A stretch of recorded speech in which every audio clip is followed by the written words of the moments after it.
بت شکن خوش ہے کہ 2 ہاتھ میں بت توڑ دیے۔ بت شکن کاش سمجھتا کہ وہ بت ساز بھی ہے۔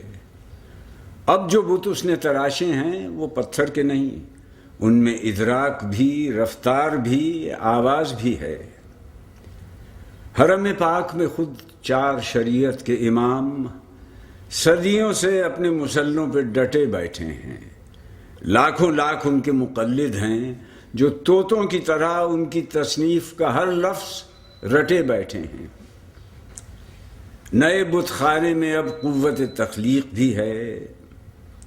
بڑے بت شان سے چھوٹوں کو جنم دیتے ہیں۔ سب کا میں ذکر کروں گا تو طوالت ہوگی، امت احمد مرسل کو خجالت ہوگی۔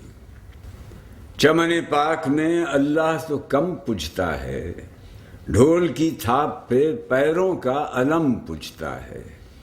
میں وحدت کی کوئی بوند رسیلی نہ رہی، آزری رہ گئی دنیا میں، خلیلی نہ رہی۔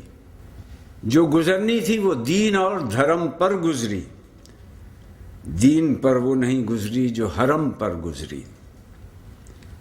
شمر اب بھی ہیں، یزید اب بھی ہیں، خنجر بھی ہیں۔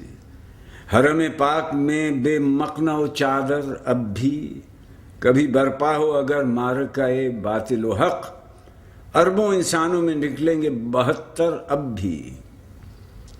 لاکھوں بو جہل ہیں دھارے ہوئے اسلام کا روپ، پہلے تنہا تھا تو تنہا ہے پیمبر اب بھی۔ قوت حیدر کرار کہاں سے آئے، ورنہ ہر گام پہ ہیں مرحب و انتر اب بھی۔ وطن و قوم کے بت کسب و ریا کے بت ہیں، نسل اور رنگ کے بت حرص و ہوا کے بت ہیں، فرقہ وارانہ تعصب کی وبا کے بت ہیں۔ اے خدا تیری خدائی میں بلا کے بت ہیں۔